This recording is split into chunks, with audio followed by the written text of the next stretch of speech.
В 80-х годах итальянская певица Сабрина Салерно, всем более известна просто как Сабрина, прочно закрепила за собой звание главного секс-символа не только Европы и Америки, но и СССР. Плакаты с изображением знойной итальянки в знаменитых шортах висели в комнатах у многих подростков, а иногда и в гаражах у советских граждан. Певица, прославившаяся с задорным хитом «Бойс, бойс, бойс», под который отжигали на дискотеках, прославилась благодаря Сильвио Берлускони. Правда, по словам модели и певицы, итальянский мультимиллиардер всегда был только другом и ничем другим.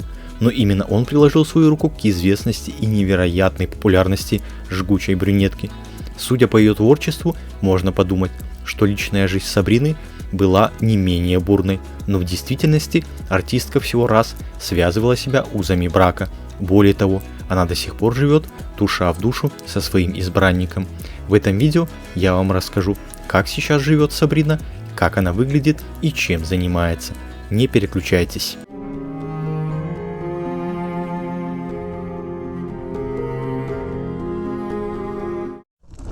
Но перед тем, как перейти к рассказу о том, как сейчас живет и выглядит Сабрина, нужно само собой рассказать о ее восхождении к славе, так как многие, думаю, знают об этой певице, разве что то, что она исполняет известную песню «Бойс, бойс, бойс». Но если вы знакомы с жизнью и творчеством певицы, переходите по тайм-кодам к интересующей вас части видео. Свой путь к вершине шоу-бизнеса, да и вообще бизнеса, Сабрина начала вовсе не со сцены, а с подиума. Уже с 15 лет девушка участвовала в конкурсах красоты, а в 17 лет стала победительницей конкурса «Мисс Лигурия 1986», после чего ее пригласили работать ведущей на телевидении. Одним из членов жюри конкурса, а заодно медиамагнатом, которому принадлежал телеканал, был Сильвио Берлускони, будущий премьер-министр Италии. Именно благодаря ему Сабрина и начала свою карьеру. То, что Берлускони принял активное участие в судьбе начинающей телеведущей и певицы, породило слухи об их тайном романе, но Сабрина категорически отрицала этот факт. Да, он помог мне тогда, но ничего, кроме приятельских отношений, нас не связывало. Я была его верной подругой. Но поверьте, между подругой, и даже если это подруга секс-символ, и любовницей существует огромная разница. И, кстати, когда мне было 18 лет, именно в этом возрасте я начала делать карьеру певицы. Я вообще не понимала значения слова «секс-символ». Однажды, просто друг, Берлускони познакомил Сабрину с известным тогда Клаудио Чекетто. И вот уже в 1987 году сингл новоиспеченной звезды под названием «Бойс» взорвал хит-парады по всему миру. Откровенный клип на эту песню для того времени был настолько смелым, что в некоторых странах его либо запрещали, либо подвергали жесткой цензуре. А вот в Советском Союзе, как ни удивительно, Сабрина запрещена не была. В конце 90-х Сабрина, выпустив очередной альбом, неожиданно пропала из поля зрения публики и журналистов. Она даже перестала появляться на итальянском телевидении. Позже певица объясняла это тем, что устала от славы и решила сосредоточиться на своей семье, а потом на воспитании ребенка. Сабрина всегда пользовалась большим успехом у мужчин, но замуж вышла всего однажды и остается в браке до сих пор. Со своим будущим мужем она познакомилась еще в начале 90-х. Известный продюсер и один из богатейших людей Италии, Энрико Монти, тогда работал в звукозаписывающей компании, а сегодня продолжает семейное дело, начатое еще в далеком 1911 году его предком Бруно Монти. У него бизнес по производству тканей. Их с певицей первая встреча состоялась на званом ужине. Изначально речь шла лишь о творческом партнерстве. У Энрико и его молодой жены только что родился ребенок, да и сама Салерно была не свободна. Ее связывали романтические и деловые отношения с французом Пьером Кассо. Начав работать вместе, Сабрина и Энрико поняли, что между ними возникло нечто большее, чем просто взаимная симпатия. Они понимали, что причинят боль любящим их людям, но были не в состоянии сопротивляться своему чувству. Как позже выразилась сама певица, любовь не подчиняется логике. Правда, целых 10 лет возлюбленные не спешили вступать в брак. Это произошло уже после того, как в 2004 году у них родился сын, которого назвали Лука Мария Монти. Сама же Сабрина через несколько лет после рождения Луки возобновила карьеру.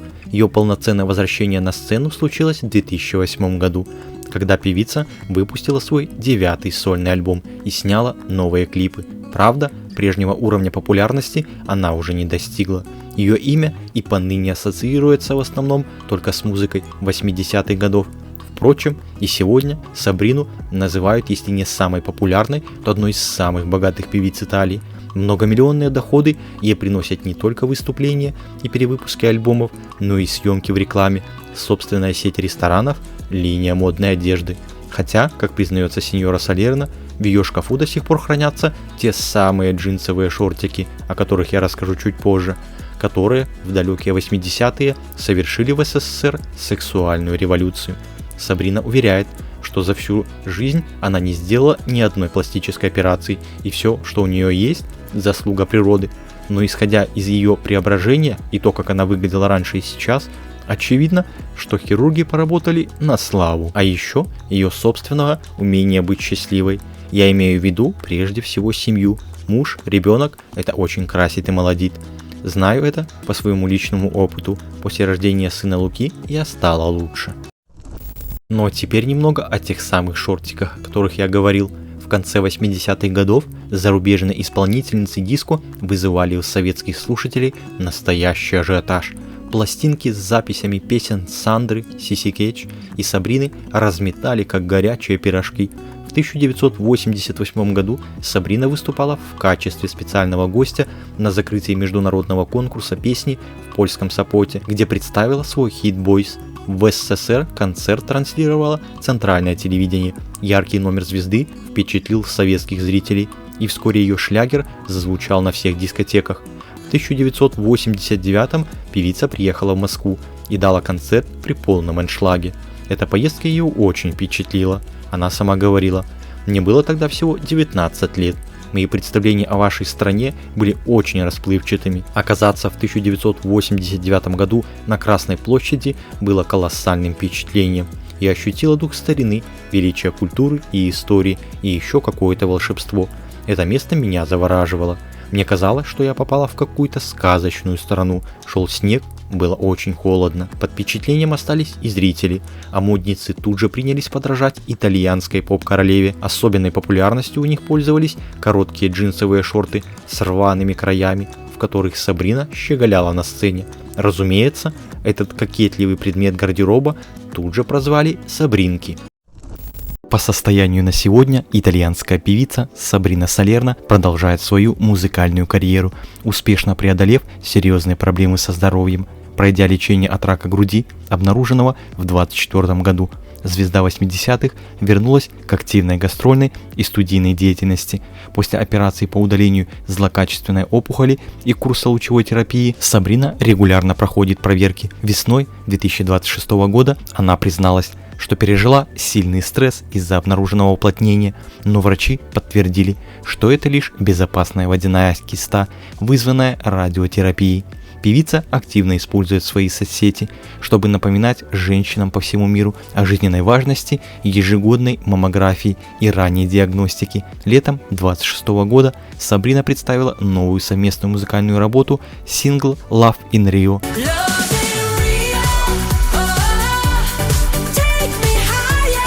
Записанный при участии Лиа Уан, певица продолжает выступать на крупных ретро-площадках Европы. На 24 октября 2026 года запланировано ее масштабное выступление в Казахстане Астана на музыкальном фестивале Сан-Ремо, где она разделит сцену с Альбано и другими звездами итальянской эстрады. Артистка продолжает участие в мегапопулярном французском концертном туре Stars 80, собирающем полные стадионы. Сабрина по-прежнему проживает с мужем Энрико Монти и сыном Лукой в городе Мальяно-Венето. Это север Италии, провинция Тревизо. Территория с мягким климатом, развитой инфраструктурой и при этом отсутствием столичной суеты. Выбор локации не случайен. Близость к Венеции и Тревизо сочетается с камерностью и тишиной. Вилла семьи расположена на участке с ухоженным садом. Ландшафтное решение выполнено в традициях североитальянских резиденций. Аккуратные газоны, декоративные кустарники, зоны для отдыха на открытом воздухе. Сад не просто декоративный элемент, это продолжение жилого пространства. Здесь хозяйка проводит время с семьей, устраивает ужины и отдыхает от публичности. Сегодня Сабрина активно участвует в телевизионных проектах, появляется на мероприятиях и продолжает поддерживать связь с поклонниками. Однако центр ее жизни – семья и дом в Мальяно-Венето. Регулярные тренировки, умеренность в питании и дисциплина помогают ей сохранять форму. Но главным фактором она называет внутреннее равновесие. То самое состояние, которое во многом обеспечивает продуманная жилая среда. История Сабрины Салерно – это не только путь от поп-звезды к зрелой женщине, но и пример того, как меняются приоритеты. От шумных сценических площадок к тихой вилле среди зелени. От гастрольных отелей к собственному дому, где каждая деталь отражает личную историю. Именно таким пространством стала вилла Сабрины в Венето. Не царские хоромы ради заголовка, а продуманная семейная резиденция, где легенда 80-х живет сегодняшним днем, сохраняя баланс между прошлым и настоящим.